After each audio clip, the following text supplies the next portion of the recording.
বলতে শোনে নাই। আমি নবী ইব্রাহিম খলিলুল্লাহ একবার যদি আমাকে শোনাও শোনাও শোনাও আল্লাহু আকবার ধানিখানা।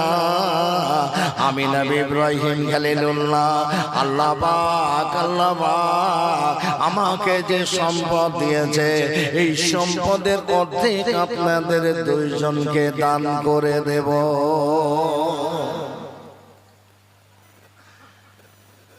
সুন্দর করে শুনিয়ে দিলেন আল্লাহু আকবার। জোরে বলেন সুবহানাল্লাহ।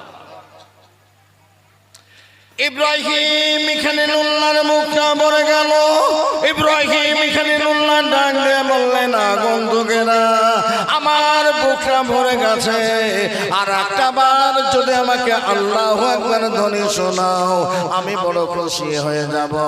আল্লাহর ফেরেশতারা মানুষের উদ্যান করে এসেছিলেন, বলেছিলেন ও নবী ইব্রাহিম খলিলুল্লাহ অর্ধেক সম্পদ তো দিয়ে দিলেন, এবার শোনালে কি দেবে? ইব্রাহিম খলিলুল্লাহ বলেছিলেন, শোনো আর একটা বার শোনাও, আমার বাকি সম্পদগুলো তোমাদের দুইজনকে আমি নবী ইব্রাহিম খলিলুল্লাহ দান করে দেব। সুন্দর করে শুনিয়ে দিলেন আল্লাহু আকবার। ইব্রাহিম খলিলুল্লাহর বুকখানা ভরে গেল। ইব্রাহিম খলিলুল্লাহ ডাক দিয়ে বললেন, এত সুন্দর করে আল্লাহু আকবার ধ্বনি আমি কাউকে বলতে শুনে নাই, আমাকে আর একটা বার কি শোনাবে? জোরে বলেন না। বলছেন এই নবী ইব্রাহিম খলিলুল্লাহ যত সম্পদ ছিলেন আমাদের তো দিয়ে দিয়েছেন, এবার কি দেবেন? আর একটা বার শোনালে। ইব্রাহিম খলিলুল্লাহ ডাকে বলছে, আগন্তুকেরা আমি নবী ইব্রাহিম খলিলুল্লাহ আমাকে যদি আর একটা বার শোনান আমি নবী ইব্রাহিম খলিলুল্লাহ তামাম জিন্দেগি আপনাদের দুইজনের গোলাম বেনে যাব। একবার জোরে বলুন সুবহানাল্লাহ। ইব্রাহিম খলিলুল্লাহকে সুন্দর করে শুনিয়ে দিলেন আল্লাহু আকবার। ইব্রাহিম খলিলুল্লাহর বুকটা ভরে গেল। ইব্রাহিম খলিলুল্লাহ বললেন, আল্লাহ পাক আমার যে সম্পদ দিয়েছে আজ থেকে আপনাদের দুইজন, আমার রাজপ্রাসাদ আপনাদের দুইজনের, আজ থেকে আপনাদের দুইজনের আমি গোলাম বেনে গেলাম। ওই সময় আল্লাহর ফেরেশতারা বলেছিলেন, ও নবী ইব্রাহিম খলিলুল্লাহ আমরা তো ইনসান নয়, আল্লাহ দরবারে আমরা আজও জানিয়েছিলাম দুনিয়ার ইব্রাহিমকে কেন তুমি খালিল বললে, খাস করে বন্ধু বললে, এর কারণটা আমাকে বলো। আল্লাহ বলেছিলেন, এই ফেরেশতারা কেন আমার বন্ধু বলে ডেকেছি, একটা বার পরীক্ষা নাও। ও নবী ইব্রাহিম খলিলুল্লাহ আমরা হলাম আল্লাহর ফেরেশতা। আল্লাহু আকবার ধ্বনি শোনার জন্য तमाम সম্পদ আমাদের দুইজনকে দান করে দিলেন, এমনকি तमाम জিন্দেগি আমাদের গোলাম বেনে গেলেন। ও নবী ইব্রাহিম খলিলুল্লাহ আমরা পরাজয় বরণ করে নিলাম, আমরা দুইজনে আল্লাহর দরবারে চলে যাচ্ছি। একবার জোরে বলো। আল্লাহর দরবারে যে দাঁড়িয়ে গেলেন আমার আল্লাহ পাক ডাক দিয়ে বললেন, ফেরেশতা বলো আমি কেন আমার বন্ধু ইব্রাহিমকে খালিল বলেছি? ওই সময় ফেরেশতারা বলেছিলেন, আল্লাহ না তোমার সিদ্ধান্তটা সঠিক। আল্লাহু আকবার ধ্বনি শোনার জন্য तमाम সম্পদ আমাদের দুইজনকে দান করে দিলেন, এমনকি तमाम জিন্দেগি আমাদের গোলাম বেনে গেলে আল্লাহ আমরা দুইজন ফেরেশতা আমরা পরাজয় বরণ করে নিলাম। জি বাবু, আল্লাহ পাক পরীক্ষা করে না কথা বলেন না কেন? সেই পরীক্ষাটা আমরা বুঝতে পারি না। কথা ঠিক না ভুল বললাম? জি আমার মাথাটা ফেটে গেছে।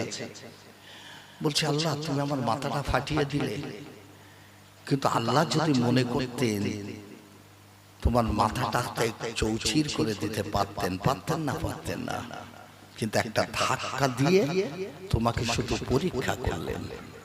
জি সাবধান হ, ফিরে আয়, আমার কাছে আয়, কেউ তোদের বাঁচানোর নেই, আমি আল্লাহ ছাড়া। জোরে বলুন না সুবহানাল্লাহ। আজ আমি আপনাদের বোঝানোর জন্য বলে যাব, বিসমিল্লাহির রহমানির রহিম। ওয়ালা নাবলুওয়ান্নাকুম বিশাইইন মিনাল খাউফি ওয়া নাকসিম মিনাল আমওয়ালি ওয়াল আনফুসি ওয়াস সামারাত ওয়া বাশশিরিস সাবিরিন আল্লাযীনা ইযা আসাবাতুম মুসিবাতুন ক্বালু ইন্না লিল্লাহি ওয়া ইন্না ইলাইহি রাজিউন। আমার আল্লাহ বললেন, জমিনের বান্দা বান্দিরা শোনো, আমি আল্লাহ তোমাদের বড় বড় বড় বড় পরীক্ষায় ফেলে দেব, তোমাদের অন্তরে ভয় পয়দা করে দেব, তোমাদের ক্ষুধা দেব, তোমাদের যে কমি করে দেব, তোমাদের খাদ্য শস্যগুলোকে ধ্বংস করে দেব। আমি আল্লাহ তোমার পিতাকে উঠিয়ে নেব, আমি আল্লাহ তোমার মাতাকে উঠিয়ে নেব, আমি আল্লাহ তোমার বিবি, তোমার স্বামী, তোমার কলিজার টুকরা সন্তানকে জমিন থেকে উঠিয়ে নিয়ে পরীক্ষা করব। আমি আল্লাহ তোমাদের জবান থেকে শুধু শুনতে চাই, বলো ইন্না লিল্লাহি ওয়া ইন্না ইলাইহি রাজিউন। আল্লাহ তুমি আমার অন্তরে ভয় দিয়েছো, ক্ষুধা দিয়েছো, রিজিক কমি করে দিয়েছো, খাদ্য শস্যগুলোকে ধ্বংস করে দিয়েছো। আমার আব্বা মা বিবি, আমার স্বামী, আমার সন্তানকে উঠিয়ে নিয়ে যদি তুমি খুশি হও, আল্লাহ আমিও খুশি হয়ে গেলাম। সঙ্গে সঙ্গে আমার আল্লাহ ওই বান্দা বান্দের প্রতি খুশি হয়ে যায়। বাবু অসুবিধা হচ্ছে? ঈদের দিন আনন্দ করেছিলেন, সব করেছিলেন? একটু গভীর ভাবে চিন্তা করুন, একটু গভীর চিন্তা করুন। এখানে যারা বসে আছেন, কেউ আব্বা, কেউ মা, কেউ বিবি, কেউ স্বামী, কেউ সন্তান, কেউ ভাই, দাদা দাদি, নানা নানি, আমরা হারিয়েছি না হারাইনি? হারাইনি। কিন্তু এই যে রমজান মাস চলে গেল, এই রমজান মাসে আল্লাহ পাক তাদের একটা মাস কবরের আযাব থেকে নাজাত দিয়েছিলেন। একবার জোরে বলবেন। আজকে যদি তাদের কথা মনে করেন, ঈদের দিন আপনার আনন্দ করতে ইচ্ছা করবে যে বাপের সম্পদ দিয়ে, টাকা নিয়ে, সোনা নিয়ে আজ আমি বাহাদুরি করছি, সে অন্ধকার ঘরে শুয়ে আছে। একটা মাস আল্লাহ তার কবর আযাব থেকে নাজাত দিয়েছিল, আর যখন সোয়ালের চন্দ্র আকাশে উদিত হয়ে গেল, আবার পুনরায় কবরের আযাব শুরু হয়ে গেল। কথা বলছেন নি? এ বাবা, কাবা বাইতুল্লাহতে 1 রাকাত নামাজ পড়লে 1 লক্ষ রাকাতের নেকি আছে। মসজিদে নববীতে 1 রাকাত নামাজ পড়লে 50,000 রাকাতের নেকি আছে। বাইতুল মুকাদ্দাসে 1 রাকাত নামাজ পড়লে 25,000 রাকাতের নেকি আছে। আর এই বিরা বাথানিয়া গ্রামে 1 রাকাত নামাজ পড়লে 1 রাকাতের নেকি আছে। তাহলে মনে করুন, ওই রমজান মাসে আল্লাহ পাক বিরা বাথানিয়ার মানুষেরা 1 রাকাত নামাজ পড়েছিল, আল্লাহ 1 থেকে 70 রাকাতে সওয়াব দিয়েছিল। জোরে হবে না? জোরে হবে না? তবে ওই মাসটা যে চলে গেল, আপনার জীবনের শেষ মাস চলে গেল, এটা আপনি কি ভেবে আনন্দ করতে ইচ্ছা করবে নাকি আপনাকে? কথা বলেন না কেন? কিন্তু এই রাতে কিছু না হলো 10টা হলো যুবক ছেলে মোটর বাইক অ্যাক্সিডেন্টে মারা গেছে আনন্দ করতে যেয়ে। কথা ঠিক না ভুল বললাম? কথা বলেন না? না, হাসো কম, কাঁদো বেশি। হাসো কম, কাঁদো বেশি। কিসের কান্না? কথা বলছেন জি? আল্লাহুম্মা আজিলনি মিনান নার, জাহান্নামের আগুন থেকে আল্লাহ আমাকে নাজাত দাও। কাঁদো। কি দুনিয়া দুনিয়া করছো? কিসের আনন্দ? হ্যাঁ, মরণের চিন্তা নেই? আখেরি জামানায় এসেছে না আসেনি? কথা বলো না কেন? ইয়া আইয়ুহাল্লাযীনা আমানু তাকুল্লাহা হাক্কা তুকাতিহি ওয়া লা তামুতুন্না ইল্লা ওয়া আনতুম মুসলিমুন। ঈমানদারগণের আমি আল্লাহ আমাকে ভয় করো, ভয় করার মতো করো, মুসলমান না হয়ে তোমরা মৃত্যুবরণ করো না। আজকে মুসলমান আল্লাহর ভয় অন্তর থেকে উঠিয়ে দিয়েছে না দিদি? কথা বলেন না কেন? এ বাবু, আখিরি জামানা এসে গেল, ৭৩টা দল হবে, ৭২টা দল জাহান্নামী হবে, আর একটা দল শুধু জান্নাতি হবে। ওই দলটা হলো আহলে সুন্নাত ওয়াল জামাত, যে দলটা হলো আমার আপনার দল, মুজাদ্দিদে জামান দাদা হুজুর কিবলার দল। জোরে হবে, আরো জোরে বলবেন না? এই বাবু, আখিরি জামানা এসে গেল গো। আখিরি জামানের গ্রামের মূর্খ মানুষেরা সমাজের নেতৃত্ব দেবে। এদের সুদের টাকা, ঘুষের টাকা, চিটিং টাকা, লোকের জমি ফাঁকি দিয়ে কোটি কোটি টাকার মালিক হবে। এরা আবার মসজিদ কমিটির সেক্রেটারি হবে। ইমাম সাহেব যখন সুদ ঘুষের বিরুদ্ধে বলবে, এই মানুষটা মসজিদ কমিটির সেক্রেটারি থেকে ইস্তফা দেবে। আর জেনে রেখে দিও, টাকার জোরে মসজিদের পাশে নতুন জায়গা ক্রয় করে মসজিদ বানাবে। ও মসজিদটা হবে জেনার মসজিদ। ওই মসজিদে এক ওয়াক্ত নামাজ কবুল হবে না। ১০০০ মানুষের মধ্যে ৯৯৯ জন করে মানুষ জাহান্নামী হবে, একজন করে মানুষ হাজারে জান্নাতি হবে। আখিরি জামানাতে গ্রামের মোড়ে মোড়ে বাজার বসবে গো। এই বাজারে দোকানদার থাকবে না, দোকানদারিনী হবে। নারীরা নগ্ন হালাতে কেনা বেচা করবে গো। জেনে রেখে দিও, খরিদ্দার আকর্ষণ করার জন্য গান বাজনা টেলিভিশন লাগাবে। এটা কিয়ামতের আলামত। আল্লাহর গজবগুলো জমিনে ঝরঝর করে ধাবিত হবে।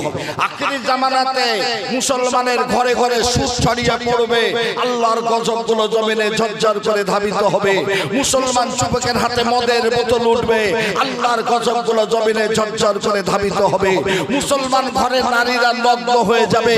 এদের স্বামী থাকতে এরা অন্য পুরুষের সঙ্গে দৈহিক সম্পর্কে মিলিত হবে। আর দিনে দিনে চারো সন্তানের সংখ্যা বেড়ে যাবে। আল্লাহর গজবগুলো জমিনে ঝরঝর করে ধাবিত হবে। কিসের আনন্দ? হ্যাঁ, ঈদের আনন্দ। ওই ১০ বছরের আগের বাচ্চাগুলো করুক আনন্দ, তোমাদের কিসের আনন্দ? হ্যাঁ, ঈদের নামাজ আদায় করে খলিফা ওমর ইবনুল খাত্তাব রাদিয়াল্লাহু তাআলা আনহু ঘরের দরজা বন্ধ করে কাঁদছে গো। একদল সাহাবী যে ডাকছেন, এই আমিরুল মুমিনিন খলিফাতুল মুসলিমিন, ঈদ আজি কাঁদছেন কেন? চলুন আনন্দ করব। ওমর বলেছিলেন, এই রাসূলের সাহাবীরা, তোমাদের নামাজ, রোজা, তারাবি, সেহরি ইফতারি আল্লাহ মনে হয় কবুল করেছে। এই সংবাদ মনে হয় আল্লাহ তোমাদের দিয়ে দিয়েছে, তাই আনন্দ করছো। আমি ওমর আমাকে এখনো জানাইনি। আল্লাহ যদি আমাকে জানাই, তোমাদের সঙ্গে আনন্দ করব। জোরে বলবেন না সুবহানাল্লাহ? কিসের আনন্দ? হ্যাঁ, ঈদের দিন চাঁদ রাত গজলের প্রতিযোগিতা। গজল না, ওটা গজব হচ্ছে গো। ছেলে আর মেয়ে একত্রিত গজব হচ্ছে। রাগ করছো নাকি তোমরা? রাগ করছো? গানের সুরে গজল হচ্ছে, এটা গজল। গজল একসঙ্গে স্টেজে মেয়ে আর ছেলে নাচানাচি চলছে। কিসের? এতদিন ধরে জলসা দিচ্ছ, জলসা করছো, পরিবর্তন কি হলে তোমরা? হ্যাঁ,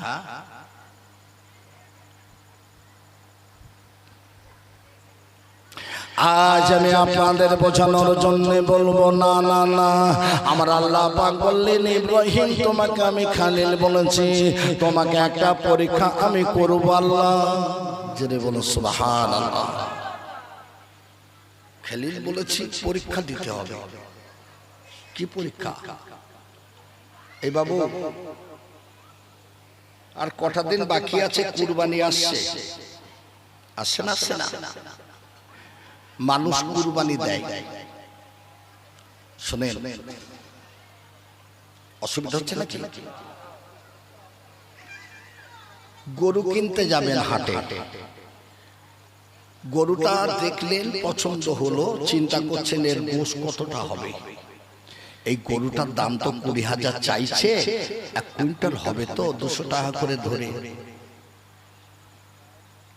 ও কুরবানিটা কবুল হবে না।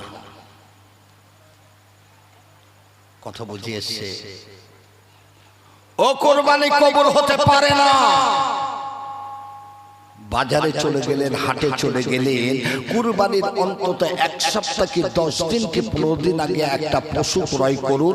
নিখুঁত পশুকে ক্রয় করে তাকে নিজ হাতে একটু খাওয়ান, একটু গোসল দিন, তার প্রতি একটু মায়া মমতা নিয়ে আসুন।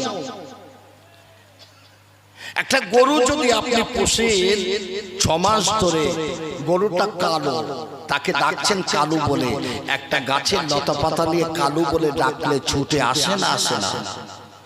এই গরুটাকে যখন ঈদের দিন নামাজ আদায় করে তাকে গোসল দিয়ে তাকে শুয়ে দিলেন, হাত পা বাঁধলেন, আর ইমাম সাহেব গলায় তার বাড়িটা চালাবে, রেডি হয়ে গেছে, আপনার কষ্ট হবে না? হবে না?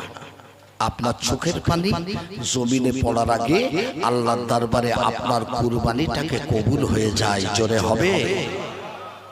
হ্যাঁ। কি কুরবানি? গোশ খাওয়ার কোন কুরবানি হয়?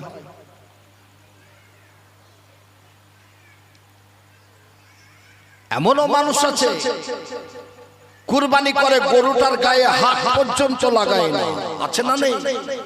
টাকার জোরে গরু নিয়ে এসেছে, তার গায়ে হাত দিল না, তার দিকে একটু তাকালো না। এই তাড়াতাড়ি কুরবানি করে দাও, গোশ খাবো, বলে না? বলে না? কুরবানি সারা বছর গোশ খাচ্ছ, হচ্ছে না? হ্যাঁ। কুরবানিটা কাকে খুশি করার জন্য করা হচ্ছে? কথা বলেন না কেন?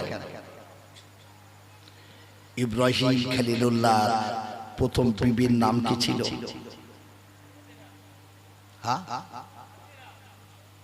প্রথম বিবি আম্মা জান সারা। এই সারাকে বিবাহ করার পর আল্লাহ কোনো সন্তান দেয়নি।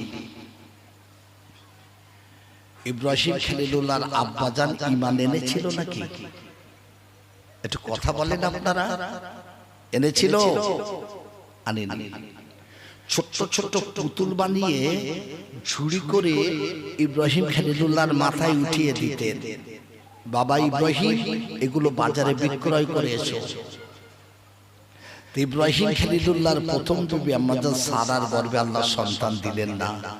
ইব্রাহিম খলিলুল্লাহ বলছেন, দেখো সারা, আল্লাহ তো তোমার গর্ভে কোনো সন্তান দিলেন না, তুমি যদি রাজি, তুমি যদি খুশি হও, তুমি যদি অনুমতি দাও, তবে আমি দ্বিতীয় বিবাহ করব। হাসতে হাসতে বললেন, আপনি আল্লাহর নবী, অবশ্যই আপনাকে আমি অনুমতি দিলাম। জোরে বলুন একবার সুবহানাল্লাহ।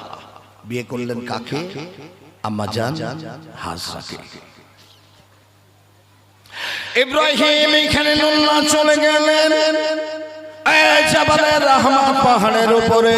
যে জাবালে রহমত পাহাড়ের উপরে আদম নবী 3 থেকে 350 বছর কেঁদেছিল, দোয়া কবুল হয় নাই। আমার নবী ওসিলা নিয়ে যখন দোয়া করেছিলেন, আল্লাহ দোয়াটা কবুল করেছিলেন। ইব্রাহিম খলিলুল্লাহ চলে গেলেন ওই জাবালে রহমত পাহাড়ের উপরে। রব্বুল আলামিন আল্লাহ তাআলা, আমি দ্বিতীয়বার বিবাহ করলাম দিনকে প্রতিষ্ঠিত করার জন্য, ইসলামের পতাকা উদ্দিন করার জন্য। ইসলামে আমি কাউকে দেখি নাই। আল্লাহ পাক তুমি দাও দাও, আমাকে একটা পুত্র সন্তান দাও, যাকে আমি জমিনে রেখে চলে যাব তোমার দরবারে, সে যেন ইসলামের পতাকাটা উদ্দিন করতে পারে। একবার জোরে বলো। আল্লাহ পাক দোয়াকে মঞ্জুর করে নিলেন। আল্লাহ পাক আম্মা জান হাজরার গর্ভে একটা সন্তান দিলেন। ওই সন্তান নাম রাখলেন ইসমাইল। ওই ইসমাইল দুধের বাচ্চা, ছোট বাচ্চা। ওই বাচ্চাটাকে দেখার পর আম্মা জান সারা রাগান্বিত হয়ে গেলেন। আম্মা জান সারা বললেন, দেখুন স্বামী, ওই হাজরা এবং ইসমাইলকে কিন্তু আমি সহ্য করতে পারছি না, ওদের আমি ভালোবাসতে পারবো না। ওদের এমন একটা জায়গায় আপনি রেখে আসুন যেখানে কোনো পানি নাই, তরুলতা নয়, এমন একটা জায়গায় আপনি রেখে আসুন, বনবাসী দিয়ে আসুন। আল্লাহর হুকুম হয়ে গেল। কোথায় রেখে এলেন জানেন? কাবা বাইতুল্লাহ। কাবা বাইতুল্লাহ ছিল না, ঠিক কাবা থেকে 20-25 হাত দূরত্ব, 20 থেকে 25 হাত দূরত্বে রেখে এলেন। একদিকে আছে সাফা পাহাড়, একদিকে আছে মারোয়া পাহাড়। দুধের বালক কথা বলতে পারে না, ইসমাঈল আলাইহিস সালাম আদো আদো বলে বলছে মা পানি বা পানি। নিজের স্তনে বুকটা লাগিয়ে দিলেন, আম্মাজান হাজরার স্তনে দুধ নাই, মরুভূমির বালুকণায় শুয়ে দিয়েছেন। পানি পানি পানি পানি। লক্ষ্য করুন, ওহদের ময়দানে হাজী আছেন না এখানে? হাজী আছেন তো? মানে বহু মানুষ দেখবেন ট্যাপ মুড়িয়ে দিয়ে উজু করে, দেখেছেন? ট্যাপটা ছাড়া হাত ধুচ্ছে, মুসাফা করছে তো করছে, পানি পড়েই যাচ্ছে, যাচ্ছে না যাচ্ছে? আছে না নেই? হিসাব দিতে হবে, হিসাব দিতে হবে। ওহদের ময়দানে, জিহাদের ময়দানে সাহাবীরা যখন বাবা রক্তাক্ত চেহারা নিয়ে শুয়ে আছেন, ওই সময় পানি পানি পানি পানি করেছিলেন। একজন সাহাবী পানি নিয়ে প্রথম একজন সাহাবীর কাছে গেলেন, রক্তাক্ত চেহারা, বললেন পানি পান করুন। বললেন আমাকে নয়, আমার ওই ভাইকে দিন। সেখানে নিয়ে গেলেন, বললেন আমাকে নয়, আমার ওই ভাইকে দিন। সেখানে নিয়ে গেলেন, বললেন আমাকে নয়, ওই ভাইকে দিন। সেখানে নিয়ে গেলেন, বললেন আমাকে নয়, ওই ভাইকে দিন। এমন করে যেতে যেতে শেষ ভাইয়ের কাছে যখন গেলেন, দেখলেন শহীদ হয়ে গেছে। ফিরে এলেন, দ্বিতীয় ভাইয়ের কাছে শহীদ হয়ে গেছে। তৃতীয় ভাইয়ের কাছে এলেন, শহীদ হয়ে গেছে। চতুর্থ ভাই শহীদ হয়ে গেছে। না না না, তৃতীয় ভাই শহীদ হয়ে গেছে। দ্বিতীয় ভাই শহীদ হয়ে গেছে। প্রথম ভাইও শহীদ হয়ে গেছে। ওই পানি আর কাউকে পান করা কিন্তু হয় নাই। জোরে বলবেন।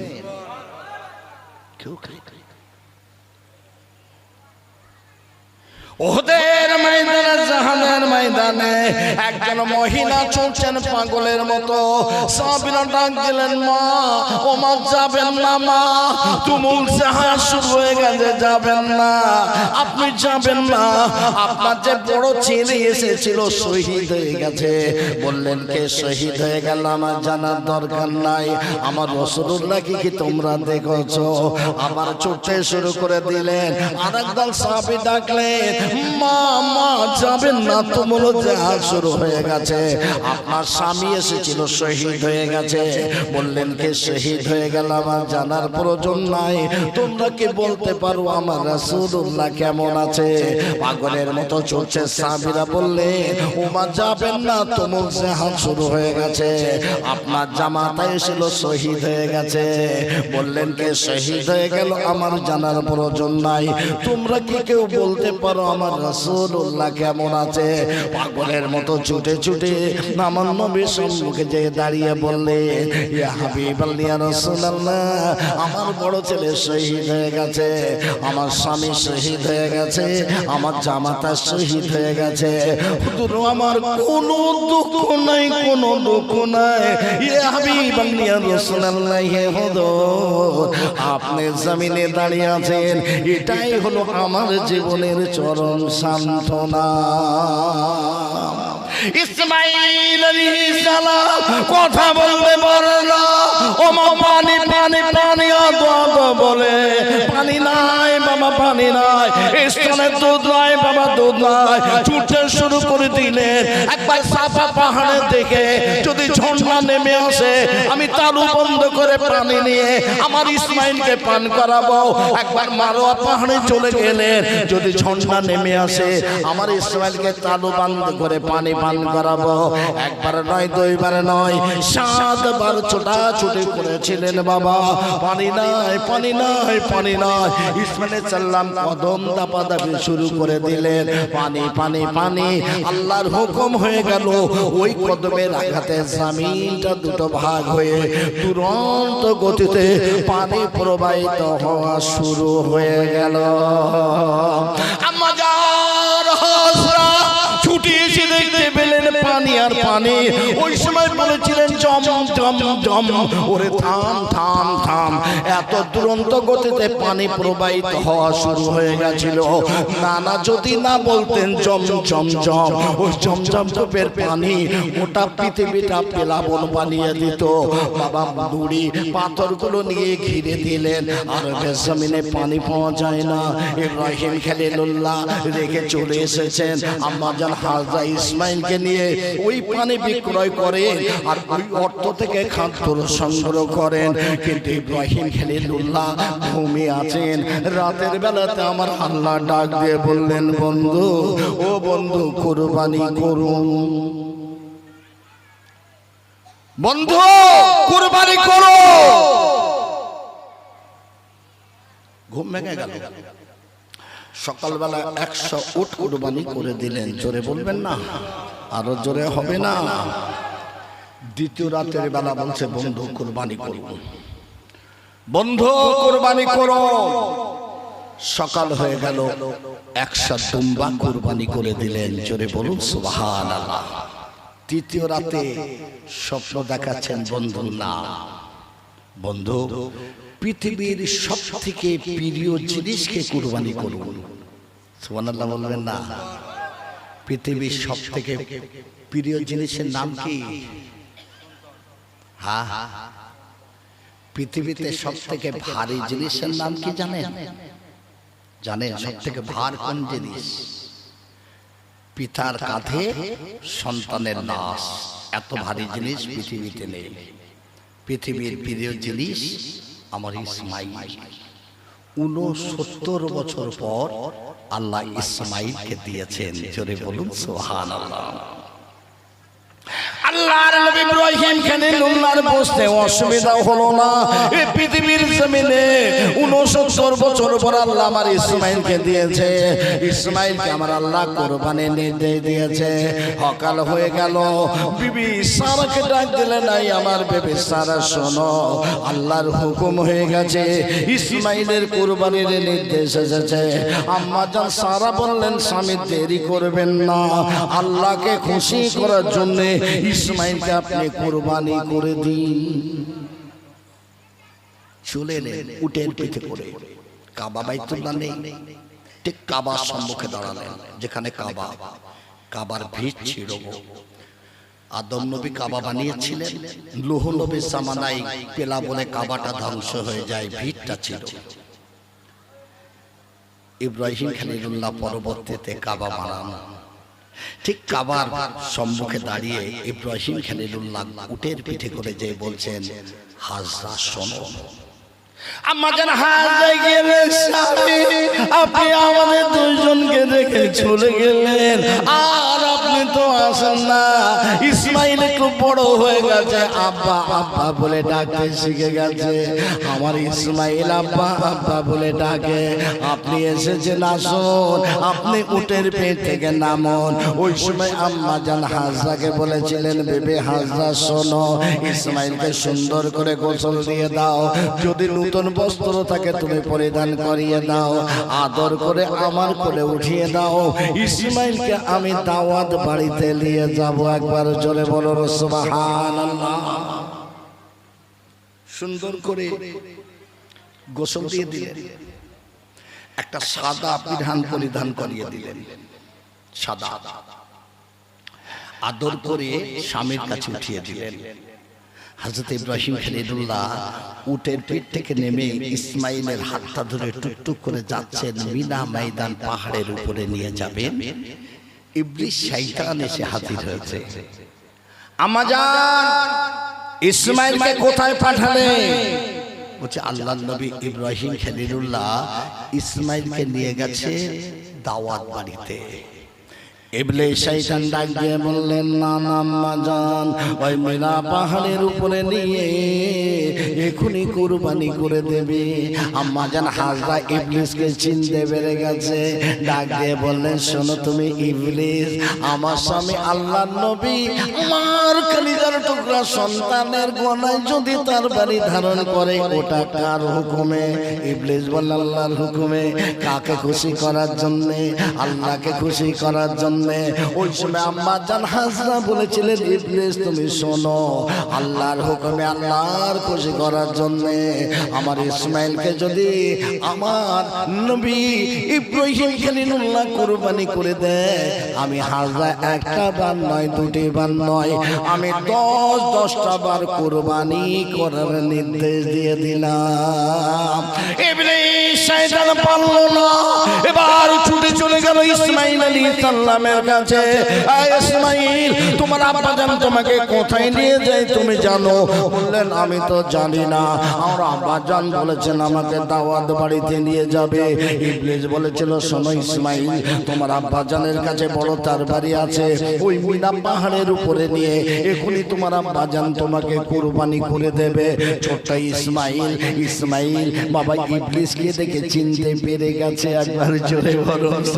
ইসমাইল আলাইহিস সালাম বললেন, তুমি ইবলিস, শয়তান, এই শয়তান, আমার আব্বা জান আল্লাহর নবী, আমাকে যদি কুরবানি করে দেয় কার হুকুমে করবে? বলেছিলেন আল্লাহর হুকুমে করবে। কাকে খুশি করার জন্য? আল্লাহকে খুশি করার জন্য। ছোট্ট ইসমাইল আলাইহিস সালাম বলেছিলেন, শোনো, আমার আব্বা জান আল্লাহর নবী ইব্রাহিম খলিলুল্লাহ আমাকে যদি কুরবানি করে দেয় আল্লাহর হুকুমে, আল্লাহকে খুশি করার জন্য, আমি ইসমাইল একবার নয়, দুটোবার নয়, আল্লাহকে খুশি করার জন্য 10টা বার আমি কুরবানি হয়ে যাব। বাবু, জান্নাতীরা জান্নাতে চলে যাবে, জাহান্নামীরা জাহান্নামায় চলে যাবে। জাহান্নামীরা তো আযাবে পড়ে যাবে, জান্নাতীরা জান্নাতে যাওয়ার পর এরা ভাববে যে আবার দুনিয়া হবে নাকি, আবার বিচার টিচার হবে নাকি। আল্লাহ তো আলিমুল গায়ব, সামিউল বাসির, অন্তরে সব খবর রাখে। আল্লাহ সেই সময় বলবে, তোমরা জান্নাতীরা জান্নাত থেকে বার হও, জান্নাতীরা জান্নাত থেকে বার হও।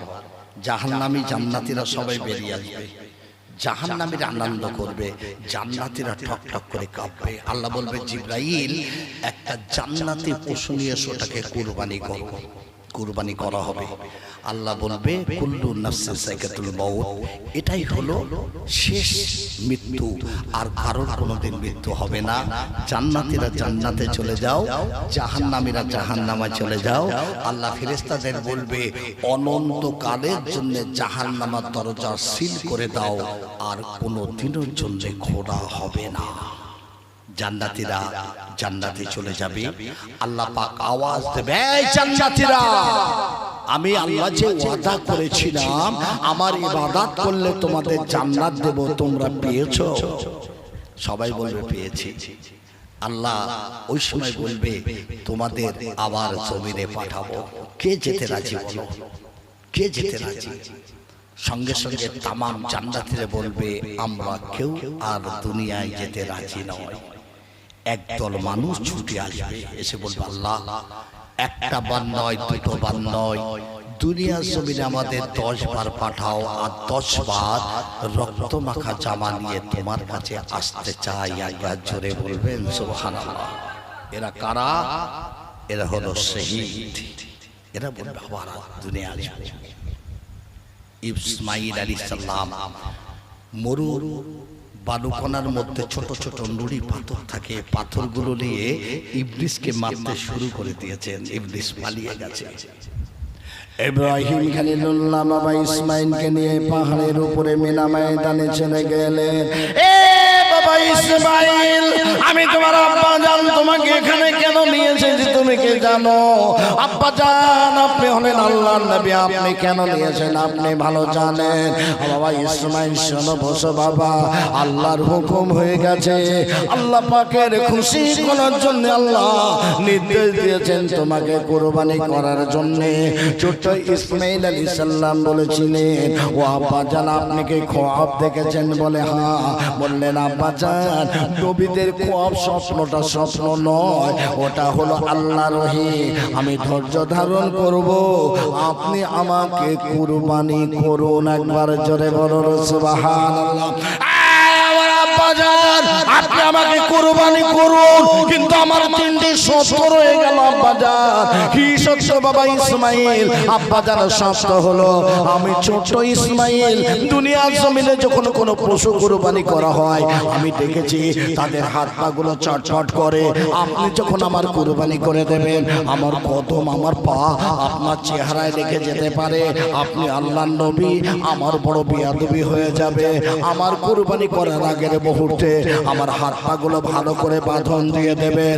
2 নাম্বার শর্ত হলো আব্বাজান আপনি যখন আমার গলায় তার বাড়িটা ধারণ করবে ও আমার আব্বাজান আপনি আমার মুখের দিকে তাকিয়ে মায়া লেগে যাবে আর আপনার কুরবানি ওই তার বাড়িটা থেমে যাবে, আপনি কুরবানি করতে পারবেন না, আল্লাহ নারাজ হয়ে যাবে।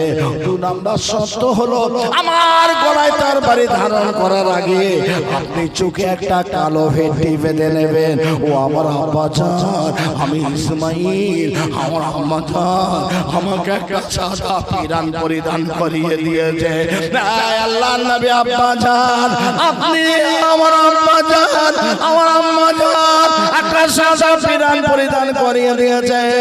আপনি যখন আমার কুরবানি করে দেবে আমার চেহারা থেকে খুনগুলো রক্তগুলো জোরে জোরে আমার সাদা পিরানটা লালে লাল হয়ে যাবে। ওই সময় আমার আম্মাজানের কাছে চলে যাবেন, আমার পিরানখানা খুলে আমার সালামটা পৌঁছে দেবেন। ইসমাইল তোমাকে সালাম দিয়েছে। এই হলো ইসমাইলের রক্ত মাখা পিরান। আল্লাহকে খুশি করার জন্য ইসমাইলকে আমি কুরবানি করে দিয়েছি।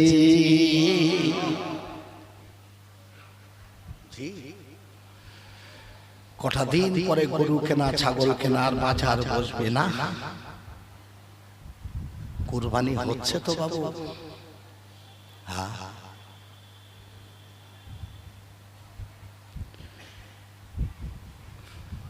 একজন ধনী মানুষ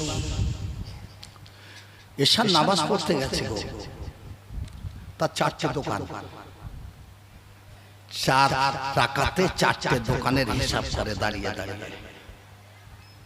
কথা বুঝিয়েছে? এখন ইমাম সাহেব কিরাতটা একটু ছোট করেছেন, এই 3টে দোকানের হিসাব হয়েছে, আর একটা হয় পিছন থেকে লোকমা দিয়েছে। আল্লাহু আকবার। ইমাম সাহেব 4 রাকাত হয়নি, 3 রাকাত। সব মুসল্লি অবাক, কেন 4 রাকাতই তো হয়েছে। বলছে না আমি প্রতিদিন নামাজে দাঁড়াই আর 4টে করে দোকান আমার আছে তার হিসাব করি, আজ 3টে দোকানের হিসাব হয়েছে, একটা বাকি আছে, যেহেতু 3 রাকাত নামাজ হয়েছে। মুসলমান এই নামাজি হয়েছে এখন। কথা ঠিক না ভুল বললাম? কথা বোঝেননি? আল্লাহকে ভয় করুন। বিনা ময়দানের পাহাড়ের উপর থেকে ইসমাইল আলাইহিস সালামকে জমিনে নাইয়েলেন। ইসমাইল আলাইহিস সালামের হাত পা গুলো বাঁধন দেওয়া হলো। বাবা ইব্রাহিম খলিলুল্লাহ চোখে কালো ভেট্টি বেঁধে নিলেন, ইসমাইল আলাইহিস সালামকে শুইয়ে দিলেন। ওই সময় প্রচন্ড ধার তরবারি, একটা বার নয় বিসমিল্লাহি আল্লাহু আকবার বলে, একটা বার নয়, 2টো বার নয়, 69 বার তরবারি চালিয়েছিলেন। আমার আল্লাহ বলেন তরবারি তরবারি খবরদার খবরদার ইসমাইলের একটা লোম পর্যন্ত স্পর্শ করবি না। ওই সময় বাবা ইব্রাহিম খলিলুল্লাহ রাগান্বিত হয়ে ওই তরবারিখানা পাহাড়ের উপরে ফেলে দিলেন, পাথর টুকরো হয়ে গেল। ইসমাইলের লোম কাটে না। আমার আল্লাহ তাআলা আল্লাহ পাক বিচি বিচি হাসতে হাসতে হযরতে জিবরাইলকে ডাক দিলেন। একবার জোরে বলবেন, একটু জোরে হবে না? আমার আল্লাহ জিবরাইলকে ডাকলেন, ওরে জিবরাইল, আমার জিবরাইল জমিনের দিকে তাকিয়ে দেখো, আমার বন্ধু আমি আল্লাহ আমাকে খুশি করার জন্য নিজের কলিজার টুকরা সন্তানের গলায় কেমন করে তরবারি ধারণ করে। ওরে জিবরাইল জান্নাতের মধ্যে চলে যাও, চলে যাও, একটা জান্নাত থেকে জান্নাতি দুম্বা নিয়ে জমিনে চলে যাবে। ইসমাইলকে সরিয়ে দিয়ে ওই জান্নাতি দুম্বাটা শয়ন করে দেবে। ইব্রাহিম খলিলুল্লাহ দ্বিতীয় তার তরবারি ধারণ করলেন। না না না, চোখে কালো ফেটে বাঁধা জিবরাইল সাল্লাম জান্নাত থেকে জান্নাতি দুম্বা নিয়ে এসে জমিনে ইসমাইলকে সরিয়ে দিয়ে জান্নাতি দুম্বা শয়ন করে দিলেন। ইব্রাহিম খলিলুল্লাহ পুনর্বার তরবারি ধারণ করলেন। জিবরাইল বললেন আল্লাহু আকবার, আল্লাহু আকবার। ইসমাইল সাল্লাম বললেন লা ইলাহা ইল্লাল্লাহ। আর ইব্রাহিম খলিলুল্লাহ বললেন ওয়ালিল্লাহিল হামদ। কুরবানি হয়ে গেল। চোখের কালো পেটটি খুলে দেখতে পেলেন জান্নাতি দুম্বা কুরবানি হয়ে গেছে। আর ইসমাইল সাল্লাম দাঁড়িয়ে দাঁড়িয়ে হাসছেন। একবার জোরে বলবেন, আর একটু জোরে হবে না? নারায়ে তাকবীর, নারায়ে তাকবীর, নারায়ে তাকবীর। সিলসিলা হক মুজাদ্দিদে জামান, সিলসিলা হক মুজাদ্দিদে জামান পীরজাদা হুজুর কিবলা।